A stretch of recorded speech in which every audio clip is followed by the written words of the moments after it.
When 22-year-old Janet Chandler was abducted whilst working her night shift at the Blue Mill Inn, detectives first believed it to be part of a robbery. It was just after 2 o'clock Wednesday morning when the Blue Mill Inn was robbed of about $500 and hotel clerk Janet Chandler was missing from the office. She was on the phone to a hotel security guard who heard the robbery in progress and called the police. Authorities had no concrete evidence Chandler was abducted until this morning. However, when her naked body was found at 1 a.m. in a wooded area buried in the snow, it would become clear to investigators that foul play was involved. Janet had died of strangulation, with clear evidence she had been bound and gagged for long periods before her death. Law enforcement would interview hundreds of people over years, chasing dead ends and finding no significant leads. Police admit they still don't have much to go on. No suspects yet and no good leads. The case would go cold for nearly 25 years. What happened to Janet Chandler in 1979? And how did what started out as just a documentary project for a film school class lead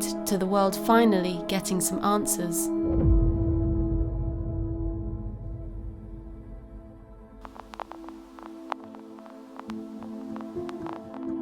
It was about 1:30 this morning when a snowplow driver was traveling through this turnaround just south of South Haven on I-196, and he noticed tracks leading into the woods. When he investigated, he found the partially snow-covered nude body of a woman. In 1979, in the early morning hours, on a freezing cold night in South Haven, Michigan, a snowplow driver was clearing a highway along Interstate 196 and noticed something strange. His headlights showed fresh tire tracks in the snow headed into a wooded area. Upon following these tracks, the driver would soon make a horrifying discovery: the arm and torso of a nude young woman poking out of the fresh snow. Immediately he phoned police and reported the body. The corpse would later be identified by her parents as that of Janet Chandler, a 22-year-old music student studying at Hope College in Holland, Michigan. Janet worked as a night clerk at the Blue Mill Inn and had been abducted during a robbery which took place approximately 24 hours earlier, on January the 31st. On the night of the robbery, police had been called just after 2 a.m. on Wednesday morning, reporting that about $500 had been stolen from the motel, and the hotel clerk, Janet Chandler, was missing. It was just after 2 o'clock Wednesday morning when the Blue Mill Inn was robbed of about $500 and hotel clerk Janet Chandler was missing from the office. A guest staying at the inn had been on the phone to Janet when he had overheard an intruder barging into the office, and Janet saying in a scared voice, "Don't take it all, sir." Witnesses at the inn would say they saw a man whisk the young Janet away in a Jeep-type vehicle. What was initially considered by police to be a robbery and abduction quickly became a murder investigation when her body was discovered the next day. Who had killed Janet Chandler? And how had she ended up buried in the snow, 40 miles away from where she had last been seen? Had it been a robbery gone wrong? Had Janet Chandler been killed over $500? The autopsy would later reveal the horrifying events leading up to her death. Janet had died from strangulation, and she had recently been subjected to a sexual assault. Her body had been found approximately 6 hours after her death. Police found evidence that she had been handcuffed for a long period of time, and likely blindfolded and gagged. Her clothes, jewelry, and watch were all missing. This murder did not strike investigators as an accidental killing during a potential robbery gone wrong. It almost felt personal. But who would want to kill Janet Chandler?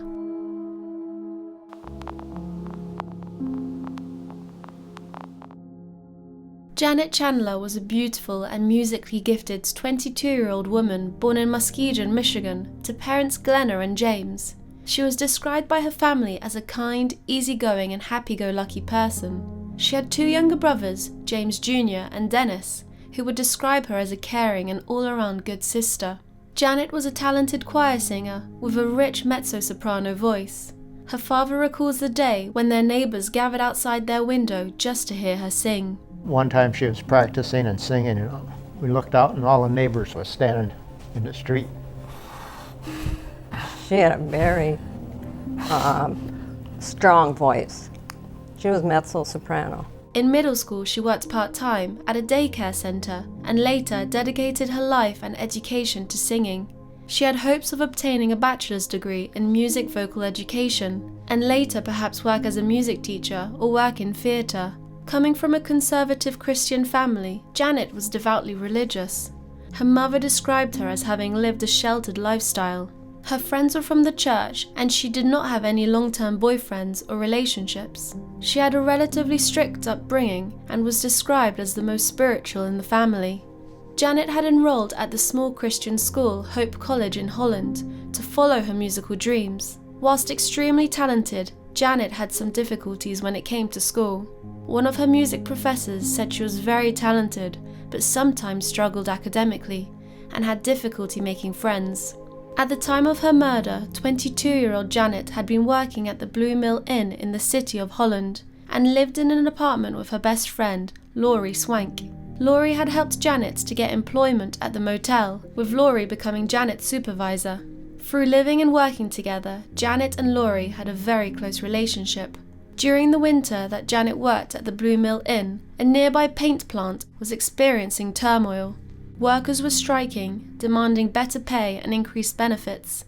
As the situation began to escalate, additional security was stationed out in Holland to protect the non-union and non-striking workers at the picket line. 80 security guards from a company called Wackenhut were brought in to help with the strike. These security guards would be stationed at the Blue Mill Inn during the strike. Janet quickly became friendly with the visiting guards, exploring her new freedom from home and having a good time with her best friend Laurie. This all came to a devastating end on the night of the 31st of January, just 7 months after joining the Blue Mill Inn.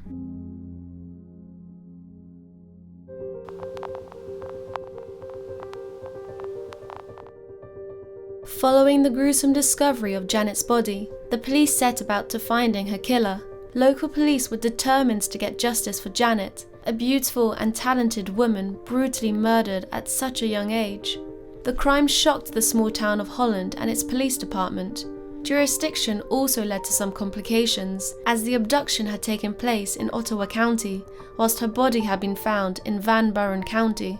Detectives were brought in from out of town to support the investigation, and they were quick to hit the ground running. Sniffer dogs and helicopter searches were carried out near the site where the body had been found. Police kept an eye out for the four-wheeled vehicle that witnesses had seen used in Janet's abduction, asking motorists to report any vehicles that had been spotted parked near the crime scene during the hours of 9 p.m. and 1:30 a.m. However, no evidence came from these avenues of investigation. They interviewed hundreds of friends, neighbors, and acquaintances, focusing their investigations on the Blue Mill Inn in case anyone had witnessed the robbery. Robert Lynch, a guard who had been on the phone to Janet when he had overheard the robbery, was questioned as a key witness. He was the one to call 911, but unfortunately he had not witnessed anything further than what he had already disclosed to the police. Encouraged by the $1,000 reward, investigators received countless tips from the public. Any information deemed even slightly useful was recorded until there were more than 1,000 pages in notes. Despite the detectives' rigorous investigation, they soon reached a dead end. With no key witnesses or real leads, the case would go cold for 24 years. As the murder took place in the late 70s, DNA technology and other useful forensic techniques were still years away. A funeral took place for Janet in the same church where she had sung in the choir. Her parents played a recording of Janet singing My Jesus at her own service, a bittersweet and tender moment.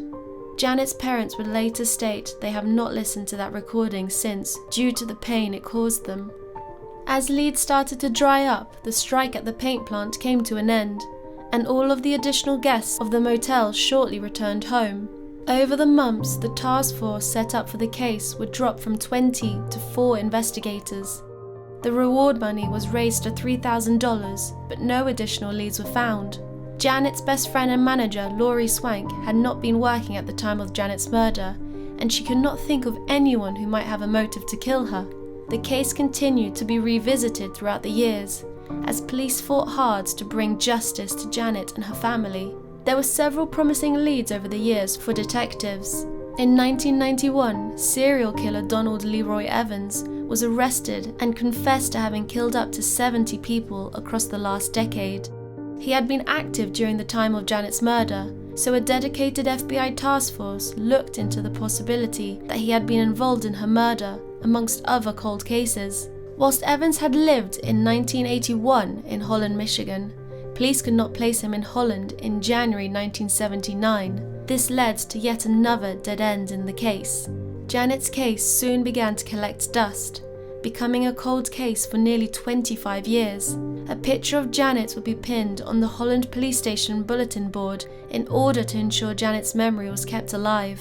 That is until 2003, when a group of film students at Janet's old college decided to make a documentary about an unsolved murder.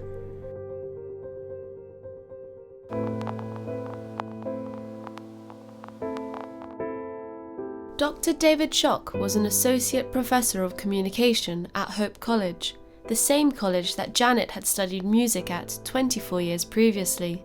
In spring of 2003, Schock met with the captain of the Holland Police Department, Bob de Vries. The initial focus of the discussion was around how reporters and police could work together harmoniously in an investigation. During the conversation, de Vries stated he would be retiring soon, to which Schock asked what was the one that got away. What was the most frustrating, unsolved case of his career? Without a moment's pause, he pointed to a bulletin board where a photo of Janet had hung for over 20 years and replied, "That Chandler case." This case truly resonated with Schock, who proposed the story to his 2003 documentary class. Schock, lead videographer Phil Blau, and 8 junior communications students set about to investigate the unsolved abduction and murder and its subsequent aftermath. Schock explained the reasons for creating this documentary. "We've done this, whether people think it's good or bad, appropriate or inappropriate, for Janet Chandler in the belief that her murder calls out for justice.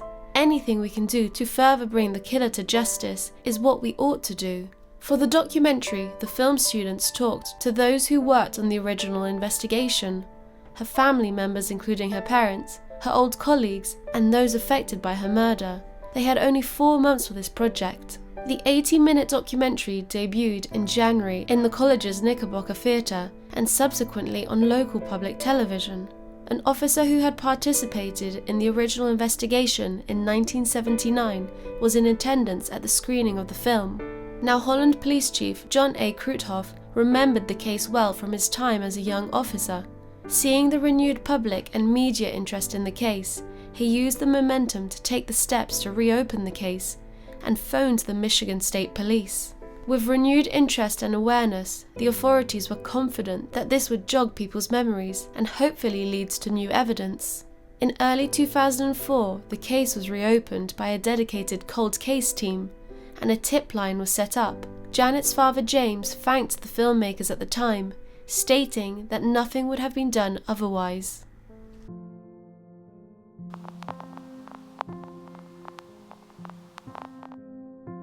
John Slenk, who headed up the State Police Cold Case Unit for Southern Western Michigan, was initially hesitant to reopen the case. He was aware of the tremendous amount of time it would take, as there was still no DNA or fingerprint evidence that they could rely on. Despite advancements in forensic technologies, they had to rely heavily on witnesses and other circumstantial evidence. The length of time that had passed since the murder could work in their favour, however, as people's circumstances may have changed. They might be more likely to talk. 45-year-old detective David Van Lopik was assigned as lead detective for the case, with assistance from detectives Mike Jaffrey and Geoff Floor from the State Police, and Rob Borowski and Roger Van Lier from the Holland Police. Van Lopik felt committed to solving Janet's murder, particularly as it had happened in the town he had grown up in. They started their investigation by going through every single piece of evidence gathered in the original investigation, which started in 1979. The detectives used the student film extensively in their investigation, showing the tape in over 40 states. They hoped that the documentary would help to jog some memories and even perhaps stir guilt and lead to confessions. The investigators would follow other leads throughout the investigation, but they would find themselves coming back to the security guards who had been stationed at the Blue Mill Inn during Janet's murder. During the original investigation in 1979, most of the guards had left shortly after Janet's death, as the strikes had ended, meaning they could not be interviewed by police. Detectives were therefore determined to try and talk to the 80 men that had been stationed at the motel, but it was a difficult task to try and track them down, as they were scattered across the country. For over a year, the detectives located these Wackenhut security guards and interviewed them. Most of these guards stated that they had not seen anything suspicious, with many not knowing who Janet had been. Most guards would say that after their long 12-hour shifts, they would come back to the motel, eat, and then go to sleep. However, their first big break came when they interviewed a former guard called Glenn Johnson in Minneapolis. Glenn told police of a rumor he had heard when staying at the motel. This rumor would truly shock the detectives to their core. Glenn had heard during the time of Janet's disappearance that a guard named Robert Lynch had been involved in her murder. This was the same Robert Lynch who had called 911 to report a robbery. The robbery that had supposedly taken place whilst he was on the phone to Janet. The robbery that had supposedly led to Janet being taken away in a vehicle.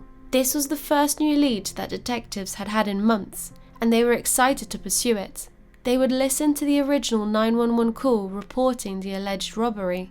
Detectives would start to question the authenticity of the call, as Lynch appeared to speak in a very monotone tone and sounded very unemotional in the call. They believed it might have been staged. But why would Lynch stage the call? And if he had, how could they prove it? Following this lead, detectives would question those who might have been close to Lynch at the motel. His roommate at the time, Harry Keith, was said to have had a particularly strong reaction to seeing the documentary. One photograph of Janet in particular caused an emotional response from Keith. It showed Janet at a party, sat on a guard's lap in one of their uniforms. Keith would then go on to show detectives a whole photo album of pictures he had shot back in 1979, which built a picture of what the motel was like at the time of Janet's disappearance. One investigator described it as a den of iniquity, a place where the guests and staff could drink, take drugs, and have sex without any supervision. And it seemed like Janet was in the center of these parties. This came as quite a surprise to detectives, who had repeatedly been told that Janet was a sheltered, quiet, deeply religious girl who did not party or drink. It became clear to the investigators that something felt off. Van Lopik would state that what they were missing was a clear picture of who Janet Chandler was. The detectives felt that in order to solve the case, it was essential for them to truly understand who she was. She had been described as a sheltered and devout Christian singer who followed her parents' firm rules. But was there more to Janet? Michigan State Police Lieutenant John Slenk talked about their approach to the cold case in a press conference in 2007. We spent months on doing what we call victimology, and a lot of people aren't aware of that. But a lot of times, to solve the murder of an individual, you have to know everything you can about that individual. And I mean everything. More about them than they know themselves. And when you develop a good victimology on your victim, oftentimes it will begin to focus and point in the direction that you've got to go. And a lot of that happened in this case as well. The detectives therefore tried to focus their interviews on those who had been in Janet's social circle, hoping they may have seen sides to Janet that she had not shown to her parents or teachers. Over time, the police started to gain a better understanding of Janet, and a darker, more complicated picture would emerge. Lead detective Van Lopik would go on to say there was the Janet Chandler that her parents knew, and the one who was away from their influence. When Janet enrolled at Muskegon Community College in 1974 at the age of 17, she was placed in an unfamiliar environment where her fellow students would party and experiment with alcohol and drugs. This would be a huge shock to Janet, a girl who had grown up in a conservative and sheltered Christian household. During her time at college, at just 17, Janet entered a year-long relationship with a man significantly older than her, meeting twice a week at her parents' place for sexual encounters. When interviewed during the investigation, the man in question indicated that he was ashamed of his relationship and full of regret. He felt he had taken advantage of Janet, who had harbored a crush on him, but remained so young and sheltered. This relationship remained a secret to Janet's family, but Janet did confide in one of her childhood friends. This affair was said to have changed Janet. Holland police officer Rob Borowski would then fly to Pennsylvania to talk to Laurie Swank, her old boss and roommate at the time of Janet's murder. Janet had described Laurie as her best friend, and so naturally the two women were considered to be close. Laurie was now in her 40s and worked as a nursing assistant at a hospital. She remembered Janet with fondness, calling her musical and fun-loving. Laurie had left town shortly after Janet's disappearance, a fact that was always considered to be suspicious, particularly to the two film students, Sarah Hartman and Amy Schleusler. When police spoke with Laurie and showed her a photo of Janet partying with several guards from the Blue Mill, she admitted that Janet had had affairs with some of the guards. Janet's brother Dennis would later tell police that he observed a change in Janet after she took the job at the Blue Mill. Laurie described the group of guards as wild men who liked to party. It was common for the guards to relax after a difficult shift at the picket line by going to the neighbouring dive bar or hosting parties in their rooms at the motel. Local young women and those working at the motel would usually attend these parties, with Laurie also admitting to numerous affairs herself. A person who was frequently photographed at these parties with Janet was Robert Lynch. It seemed the case kept coming back to him. The 911 call, the rumours, the close relationship with Janet. Surely he had to be involved somehow. At age 39, Lynch had been considerably older than the other Wackenhut guards. Following the strike, he had returned to his home in Three Oaks. He had 2 kids and started a beauty school for his wife. From the outside, he seemed to have a respectable life, with a loving family and a successful business. But Lynch was keeping a dark secret. He had been an alcoholic for most of his life, and detectives wondered if he was drinking so heavily to forget. After several fruitless interviews where he stated he didn't remember anything due to his alcohol consumption, he finally admitted to having been intimately involved with Janet. Lynch would shortly go silent after this revelation for several months, until lead interrogator Geoff Flor had a breakthrough. Nicknamed the Closer, he showed Lynch once more the documentary, making sure to pause at Janet's father. Flor pushed Lynch to consider what it would feel like if he had lost his own daughter, who was a similar age to when Janet had disappeared. He asked Lynch to imagine what it would be like to have no idea what had happened to them for 25 years. With a quivering lip and tears in his eyes, Lynch would turn to the detectives and say, "Well, it was a party that went haywire." In over 25 years of investigations, the police had never had anyone mention a party taking place the night of the murder. It was the bombshell revelation detectives had been waiting for. After 25 years of silence, Lynch would finally reveal what had happened to Janet at this party. It took a further 4 months and 18 interviews to unravel the horrors that had taken place that night.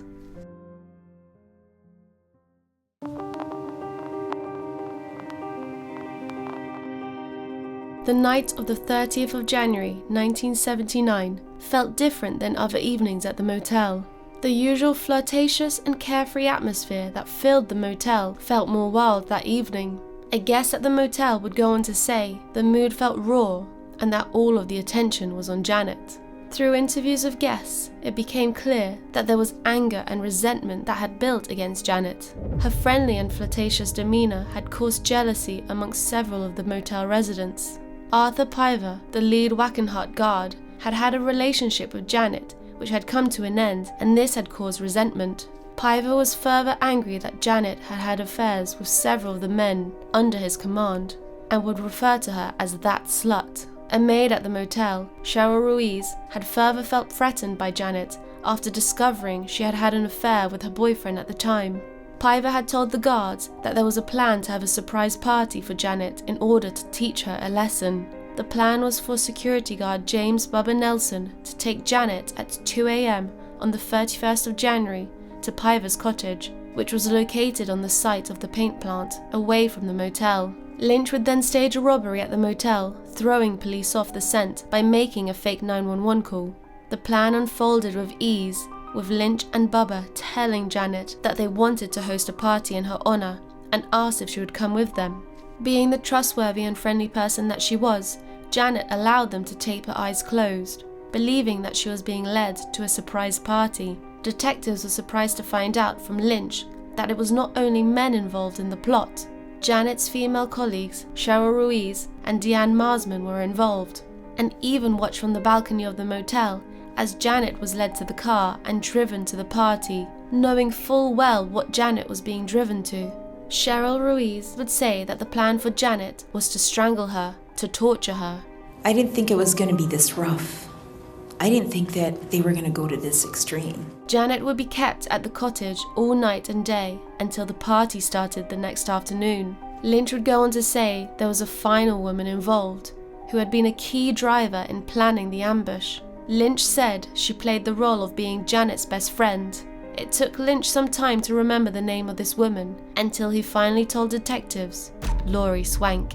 The same Laurie Swank who had been Janet's best friend, roommate and boss. The same woman who had lovingly talked about Janet in her interviews with police and expressed disgust at her murder.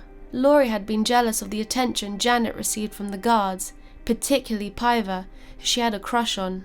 Lynch would arrive at the party at 6 p.m. on the 31st of January after his shift, arriving at Piver's residence, a home with panoramic views of Lake Makatawa. The party appeared normal at first glance, around 25 men and women enjoying themselves, drinking and laughing. But as Lynch went upstairs to the bedroom, he would be confronted by a truly horrifying scene. Janet was laying on the bed, naked and bound, being repeatedly sexually assaulted by a number of guards. A guard had tied a belt around Janet, and she was being thrown around like a doll. Janet was assaulted by nearly half a dozen men who took it in turns and would yank the belt around her neck in order to control her. Amongst the men assaulting Janet included Arthur Piver, James Nelson, Freddie Parker, Anthony Williams, and Lynch himself. There were also several females who were spectating. Horrifically, Laurie Swank and the other woman who worked with Janet witnessed the repeated assaults and did absolutely nothing to stop it. When it was Lynch's turn to assault Janet, he would tragically pull too hard on the belt around her neck and strangled Janet to death. Upon ripping off the tape from Janet's eyes and seeing her vacant expression, panic ensued and the guests ran away. Mr. Lynch was raping Janet, pulling up on the belt and releasing it, and pulling up on the belt and releasing it, and all of a sudden I heard somebody say, "She's dead." Piver was overheard yelling, "This fucking party is over." Janet's body would then be placed in a car, and the guards in attendance, including Lynch and Piver, drove to the wooded area in the snow to dispose of her body.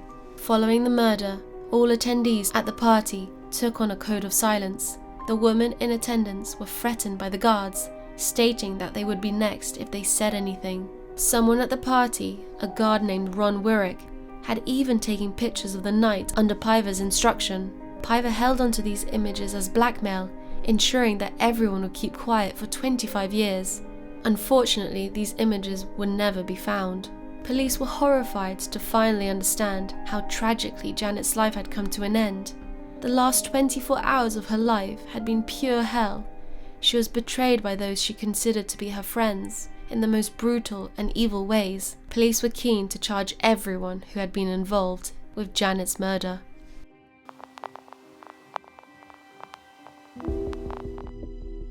Robert Lynch was the first to be charged with first-degree murder in February 2006. On September the 20th, 2006, 5 further people were charged with first-degree murder: Laurie Swank and former guards Arthur Carl Piver, James Bubba Nelson, Freddie Parker, and Anthony Williams. Lynch pleaded guilty to the lesser offence of second-degree murder in exchange for his full confession. He was sentenced to 25 to 40 years in prison, and during his testimony, he gave a full account of the horrifying event, including his admission to burying Janet's body in the snow.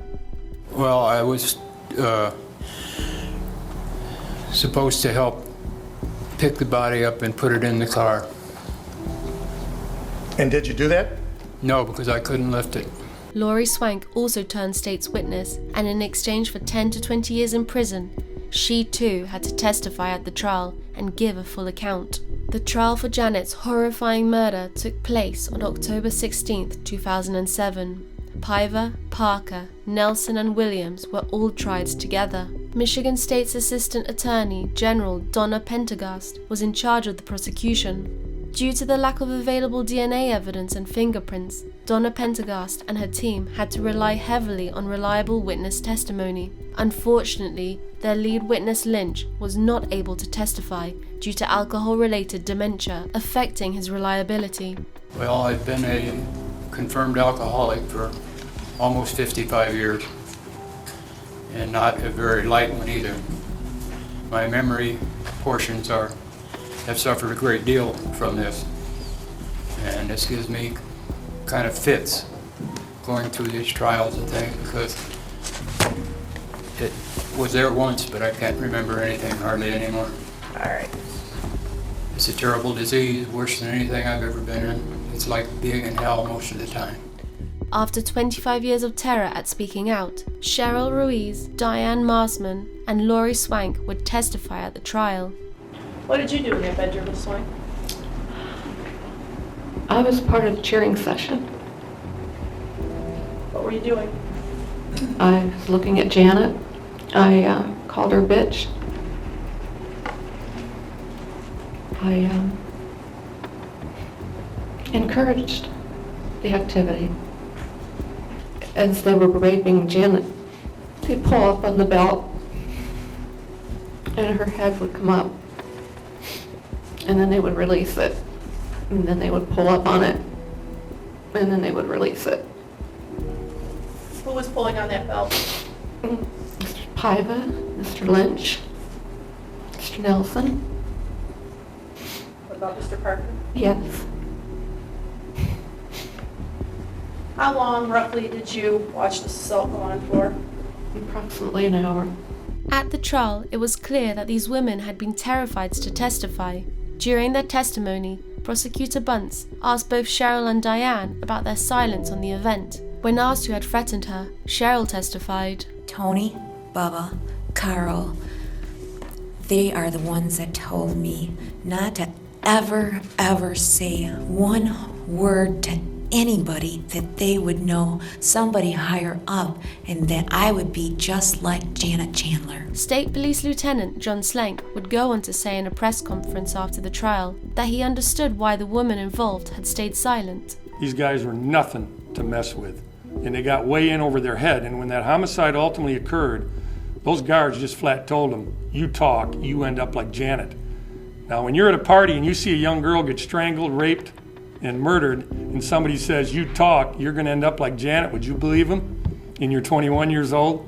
You would. 28 years after Janet's brutal murder, Glenna and Jim cried a sigh of relief as all four defendants were sentenced to life in prison. Arthur Paiva, James Nelson, Freddie Parker, and Anthony Williams were all convicted of felony murder, kidnapping, and felony murder criminal sexual conduct. Paiva was further convicted of premeditated first-degree murder, whilst the other three were convicted of second-degree murder.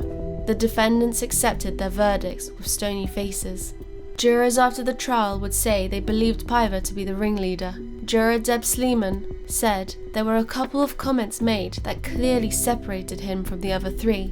Explaining his first-degree murder conviction, Cheryl Ruiz and Deanne Marsman were both not charged. Retired Holland detective James Fairbank cried outside the courtroom after the verdict, apologizing that it took so long and expressing his happiness for the Chandler family.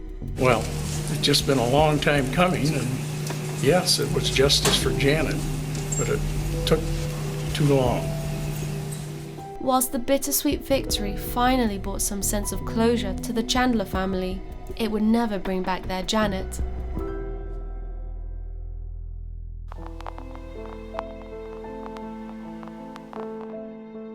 Janet's parents thanked the cold case team for their continued hard work. I did want to say more about the team that has surrounded us during this time, and I did say the cold case team and their hard work. However, I feel that they went above and beyond their expected duties, even to the putting flowers on the grave.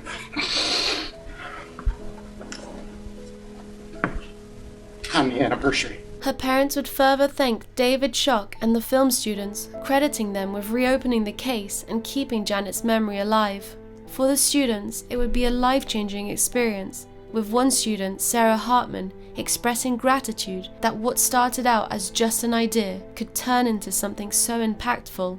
In 2013, 61-year-old Paiva died on March 13th in prison due to respiratory failure. James Bubba Nelson died on June 8, 2020, with no cause of death released by officials, but it was confirmed not to have been due to COVID-19.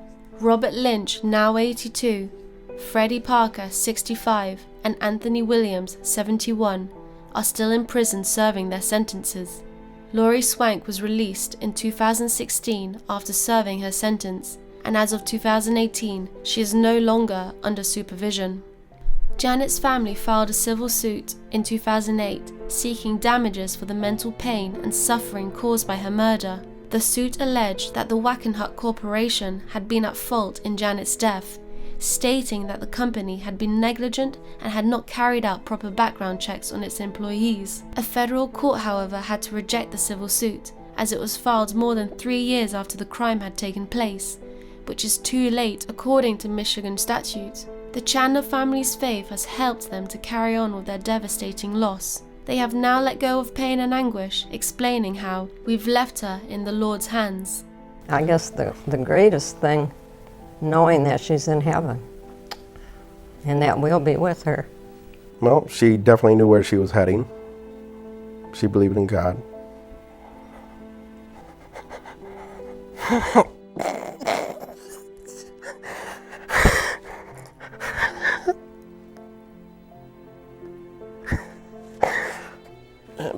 Basically, someday I'll see her.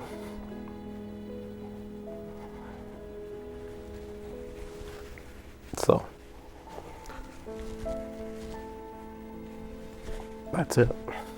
This remains one of the most horrific and brutal cases I have ever heard. The men and women who did this to Janet can only be described as evil. My heart goes out to Janet's family, who had to wait nearly 30 years for justice. I have to admire the bravery of the Hope College film students for tackling such a sensitive and difficult case in their documentary covering Janet's death.